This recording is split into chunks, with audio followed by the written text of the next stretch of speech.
uh, pembentukan aliran air di sungai. Jadi upaya itu sudah kita buat sampai batu yang begitu besar kita angkat ke bendung, kayu yang begitu besar kita angkat ke bendung untuk kasih kurang deponya debit air yang masuk ke dalam lubang yang awalnya adik saya itu terperangkap ke dalam pusaran air yang masuk itu. Nah, itu sudah kita buat. Habis itu pas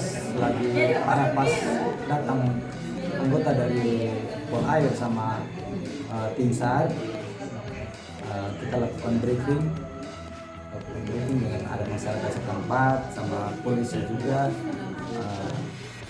dengan masyarakat setempat, dengan polisi, tentara, dengan anggota dari tim SAR sama Pol Air itu kita briefing untuk bagaimana strategi penyelamatan adik saya itu. Terus ada dua strategi sih sebenarnya yang mau dipakai. Yang pertama itu tadi kita membendung air, minimalisir air yang masuk. Yang kedua kita masukkan air lebih deras lagi ke dalam lubang itu supaya bisa menggerakkan tubuh adik saya. Kan kita pikirnya dia sudah tidak bernyawa lagi, jadi strateginya bisa yang kedua alternatifnya itu seperti itu. Bersyukur Tuhan kasih kita jalan yang terbaik dengan proses yang pertama. Itu sebelumnya pada saat kita selesai briefing, kita doa habis, timnya mencari di sisi kanan dari aliran sungai itu, mencari sisi kanan. Ada beberapa upaya dilakukan dari situ tapi masih nihil. Terus beberapa kali lagi masuk lewat sisi kiri. Itu saya sempat bincang-bincang dengan ketua regu dari tim SAR, saya kurang kenal namanya. Saya sempat mau cari tahu sebenarnya sudah sampai di mana, sejauh mana dia punya upaya dari tim. Tapi belum ada dapat penjelasan. Kita bincang-bincang di situ. Tidak lama berselang, mungkin setelah ada doa dari tuan adat setempat, saya pindah ke sebelah yang sebelah sisi kanan, duduk di situ untuk amati ini dari tim yang berupaya di situ yang bekerja. Puji Tuhan, tiba-tiba saya lihat ada saya ini keluar mukanya duluan. Dia lihat saya langsung. Aduh, begitu bahagia saya sampai gemetar. Bilang, Bapak Dona, Leon selamat. Jadi saya teriak langsung masuk ke dalam air. Saya terima dari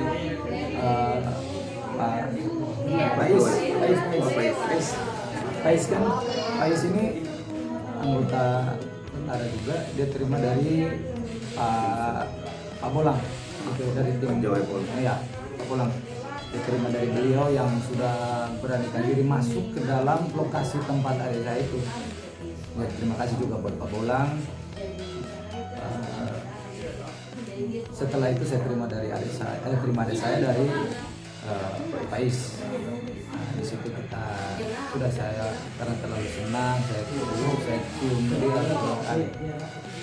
Sudah kita ganti lagi pakaiannya yang tadinya itu sudah kita sarungkan dia, ambil lagi ini baju yang tadinya bapaknya pakai dari kemarin, kita sarungkan dia, ganti dia punya pakaian biar dia kering. Jadi setelah itu kita evakuasi dia naik ke atas. Nah, setelah sampai di atas kita tolong berikut dengan kasih pakai dia minum angin. Setelah itu ya kita bopong dia ke di tempat parkiran atas untuk ambulans dan dari situ itu cerita singkat sebenarnya. Jadi kalau mau cerita panjang sih sebenarnya lumayan panjang. Semua proses penyelamatan seperti itu.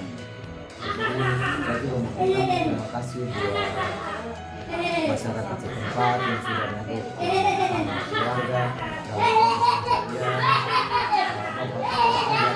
beberapa yang ada di tempat juga. Saya juga mau bilang terima kasih banyak Pak Polisi dan tentara, beberapa orang yang sudah tertampil di dalam, bapak-bapak dari saudara-saudara dari Basarnas, terutama khusus buat bola yang sudah berani sekali masuk ke dalam itu area yang luar biasa. Saya juga takut sekali. Deras sekali katanya. Deras sekali. Itu power luar biasa. Terima kasih banyak. Dalamnya berapa Bapak kali itu?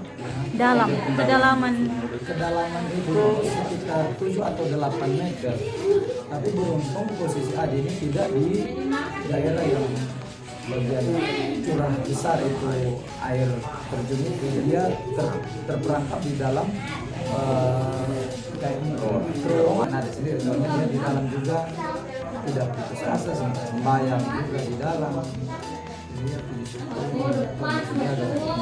Mungkin cerita awal sampai adik bisa jatuh tuh seperti apa dari informasi awal yang didapat? Informasi awal yang didapat itu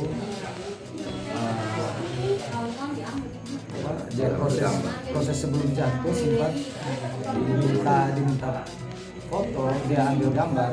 Setelah itu yang lainnya jalan, dia ambil alur untuk keluar kan dari situ. Tidak ya, sempat baru licin juga itu jadi ya terpleset di situ, jatuh ke dalam, langsung ditarik arus. Kan arusnya deras sekali, jadi langsung ditarik arus ke dalam. Sempat minta tolong sih, suara tolong sempat keluar, tapi begitu dari yang ada pada saat itu ibu sama beberapa teman-teman majelis yang pergi ke situ lari ke lokasi yang dia terperangkap terpleset itu sudah tidak ada lagi. Bapak, tapi ini kan istilahnya bahwa adik sudah hilang beberapa jam, terus Bapak dong juga mereka sudah berpikir bahwa aduh ini mungkin adik tidak ada lagi. Tapi ini setelah ditemukan, apakah ada ritual adat atau mungkin ritual khusus begitu terkait ini? Ritual adat yang setelah itu ritual juga, artinya doa juga kan, karena mereka bilang kita sebelum carikan kita ritual, kita doa, jadi sudah dapat kita ritual juga. Tapi ritual yang sesungguhnya nanti baru kita sepakati untuk dilaksanakan 1-2 hari kemudian, karena masih ada beberapa hal yang disiapkan, jadi belum dilaksanakan yang ritual untuk secara ini bilang kita ucapkan terima kasih di tempat ini. Jadi, ritual di sana gitu. Iya, harus di sana. Jadi kita masih tunggu semua yang mereka lengkap persyaratan dulu, baru kita kontak mereka, kita cari waktu, baru kita ke sana selesai. Adik ada cerita apa waktu saat dia 20 jam kalau tidak salah? Dia sempat cerita sama saya, dia bilang di dalam itu sempat awalnya waktu setelah jatuh ke dalam dia berupaya untuk naik dari mau keluar dari posisi dia jatuh, kan ada aliran air dari situ. Jadi sempat mau keluar tapi tidak bisa karena arusnya kan keras, alirannya keras. Jadi dia kembali itu mungkin dia berpikir sudahlah ini mau bagaimana, jadi istirahat dulu di situ. Dia sempatnya bilangnya cerita juga, dia bilang dia sempat putus asa mau buang diri lah, beberapa kali terakhir mungkin sudah selesai lah, tapi kayak ada bisikan mungkin, jadi dia mau bertahan, jadi sudah dia gelantungan di akar kayu itu sambil tiduran di situ. Setelah bangun tadinya kan dia seperti bilang awalnya waktu dia tidur tidak ada batang pohon yang melintang di atas kepalanya dia, tiba-tiba dibangun sudah ada. Jadi juga kaget sih. Jadi tiba-tiba jadi dia sepertinya sudah tambah terjepit lagi di dalam terowongan. Ada beberapa hal yang dia ceritakan. Saat malam hari dia di sana, dia cerita. Dia tidak hanya terus kan, lampu kan nyala terus. Jadi dia berpikir, katanya dia bilang ini seperti ada hujan. Dan air yang ini, air terjun itu dari atas batu turun itu, jadi dia berpikir itu hujan. Terus nyala-nyala senter, nyala lampu itu dia pikir lagi kilat. Nah, seperti itu pikiran. Tapi dia tidak bisa teriak ya karena memang sudah Dia sempat capek. teriak. Dia sempat teriak. Dia sempat teriak, tapi ya namanya di dalam terowongan tambah lagi arus juga, ada air juga itu, jadi suara dari dia tidak keluar. Tapi dia sempat bilang dia dengar panggilan untuk panggil dia punya mama kecil, panggil dia punya nama. Itu dia sempat dengar beberapa kali. Ada yang subuh juga ada upaya dari saudara kasih masuk botol dengan tali, mau cari tahu ini aliran airnya bagaimana. Tapi itu ada ini waktu ditarik keluar yang kali ketiga itu ada bekas di remuk itu dia punya botol, dan mungkin ada bilang dia memang sempat ambil itu, tapi dia lepaskan lagi dan tidak remuk. Dan yang lepas botol juga dia tidak berpikir lagi kalau itu diremuk karena diremuk dari Dia Mas Adik. pikirnya mungkin karena terjepit batu atau apa, kan lumayan banyak kan di dalam itu. Kemudian Terus adik pun kondisi sekarang seperti apa Bapak? Adik punya kondisi saat ini, Leon. Kondisi sekarang begituan agak baik, cuma dia punya keluhan karena badan hampir seluruh badannya kan lecet bekas goresan dari batu. waktu dia jatuh tergores memar di belakang ya, jadi dia keluhannya sakit. Kalau di dalam, karena kemarin kita bawa ke rumah sakit setelah di ronsen di situ apa diperiksa, dinyatakan oleh dokter tidak ada yang fatal, dia aman-aman saja. Jadi membolehkan kami untuk bawa pulang ke rumah. Kami tadi malam sampai di sini sekitar jam 7. Baru tiba di sini. Tiba-tiba Dari jam 11 dia ditemukan. ya, jadi agak 11 lewat. temukan sampai rumah sakit jam 7 malam baru nyampe rumah. Sampai rumah dia makan di rumah sakit juga, dia sempat minta makan karena udah lapar. Jadi dia makan di rumah sakit, malamnya sampai sini makan lagi, katanya yang suap dia, terus minum obat ada 3 kan, sebenarnya 3 yang harus tablet yang harus dia minum, dia minum 1 saja, dia bilang sudah bapak nanti sakit 2 itu nanti. Sudah saya ikut dia pun mau, saya tidak paksa lagi setelah itu tidak.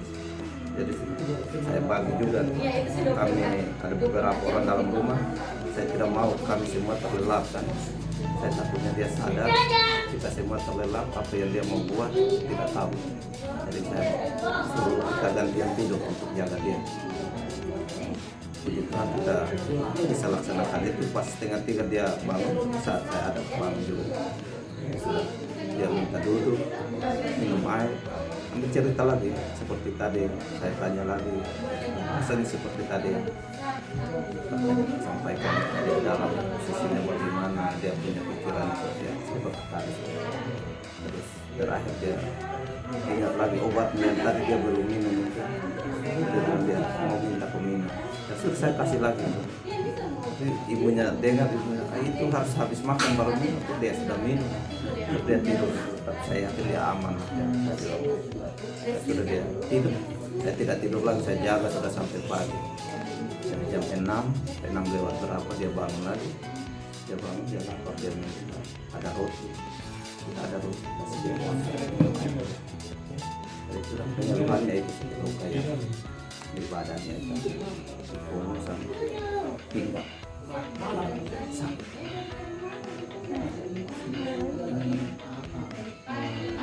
Ada tidur, Dia ada banget ya. Coba kalian aliran air dari situ. Jadi saat mau keluar itu bisa karena arusnya kan keras, alirannya keras. Jadi dia kembali itu mungkin dia berpikir sudahlah ini mau bagaimana, jadi istirahat dulu di situ. Dia sempat bilangnya, cerita juga dia bilang dia sempat putus asa mau buang diri lah apa berupaya keluar pikir mungkin sudah selesai lah, tapi kayak ada bisikan mungkin jadi dia mau bertahan, jadi sudah dia gelantungan di akar kayu itu sambil tiduran di situ. Sambil tiduran di situ setelah bangun tadinya kan dia bilang awalnya yang waktu dia tidur tidak ada batang pohon yang melintang di atas kepala dia, tiba-tiba dibangun sudah ada, jadi juga kaget sih. Jadi dia sepertinya sudah tambah terjepit lagi di dalam terowongan. Ada beberapa hal yang diceritakan Saat malam hari dia di sana dicerita. Dia cahaya terus kan, lampu kan nyala terus. Jadi dia berpikir katanya, dia bilang ini seperti ada hujan. Ini karena air yang ini kayak air terjun itu dari atas batu turun itu. Jadi dia berpikir hujan. Terus nyala-nyala senter, nyala lampu itu dia pikir lagi kilat. Seperti itu. Tapi dia tidak bisa teriak ya karena memang sudah capek. Dia sempat Dia sempat teriak. tapi ya namanya di dalam terowongan tambah lagi arus tutup, ada air juga itu, jadi suara dari dia tidak keluar. Tapi dia sempat bilang dia dengar panggilan untuk panggil dia punya mama kecil, panggil dia punya nama. Itu dia sempat dengar beberapa kali. Ada yang subuh juga ada upaya dari saudara kasih masuk botol dengan tali, mau cari tahu ini aliran airnya bagaimana. Tapi itu ada ini waktu ditarik keluar yang kali ketiga itu ada bekas diremuk itu dia punya botol, dan mungkin ada bilang dia memang sempat ambil itu, tapi dia lepas kembali dalam keadaan yang lepas botol juga. Dia tidak berpikir lagi kalau itu diremuknya karena diremuk dari Mas Adik. pikirnya mungkin karena terjepit batu atau akar kan lumayan banyak akar di dalam itu. Dia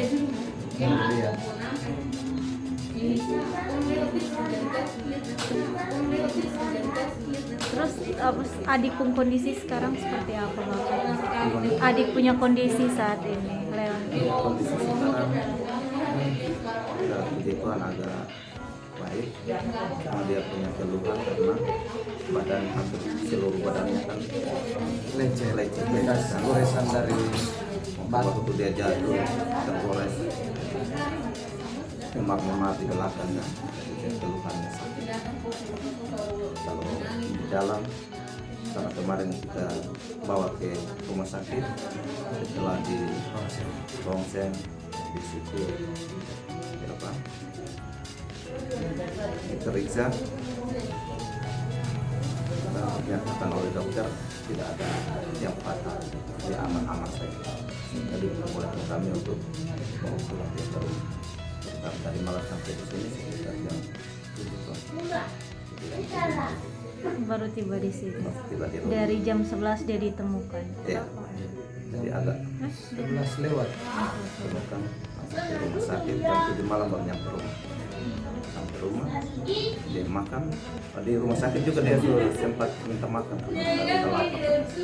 Jadi dia makan di rumah sakit, malamnya sampai sini makan lagi, kakaknya yang suap dia, terus minum obat ada 3 kan, sebenarnya 3 yang harus tablet yang harus dia minum, dia minum 1 saja, dia bilang sudah bapak nanti sakit 2 itu nanti sudah saya ikut dia mau, saya tidak paksa lagi supaya itu tidak. Jadi saya bagi juga, kami ada beberapa orang dalam rumah, saya tidak mau kami semua terlelap kan, saya takutnya dia sadar kita semua terlelap, apa yang dia mau buat tidak tahu. Jadi saya suruh kita gantian tidur untuk jaga dia. Puji Tuhan kita bisa laksanakan itu. Pas setengah 3 dia bangun, saat saya ada bangun juga. Dia minta duduk, minum air, ambil cerita lagi seperti tadi. Saya tanya lagi, rasanya seperti tadi ya. Sampaikan di dalam posisinya bagaimana, dia punya pikiran seperti tadi. Terus terakhir dia ingat lagi obatnya yang tadi dia belum minum, jadi dia mau minta peminum. Terus saya kasih lagi. Jadi ibunya dengar, ibunya itu harus habis makan baru minum. Kok dia sudah minum, dia tidur. Tapi saya yakin dia aman. Sudah dia tidur. Saya tidak tidur lagi, saya jaga sudah sampai pagi. Jadi jam 6 lewat berapa dia bangun lagi. Dia bangun, katanya sampaikan di dalam posisinya bagaimana, dia punya pikiran seperti tadi. Terus terakhir dia ingat lagi obatnya yang tadi dia belum minum, jadi dia mau minta peminum. Terus sudah saya kasih lagi. Jadi ibunya dengar, ibunya itu harus habis makan baru minum. Kok dia sudah minum, dia tidur. Tapi saya yakin dia aman. Sudah dia tidur. Saya tidak tidur lagi, saya jaga sudah sampai pagi. Jadi jam 6 lewat berapa dia bangun lagi. Dia bangun, dia lapar, dia minum. Ada roti. Sudah ada roti, masih dia makan. Jadi sudah pengeluhannya itu luka yang di badannya itu. Punggung sampai pinggang.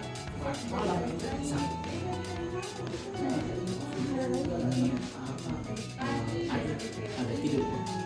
Dia ada bangun kayaknya. Coba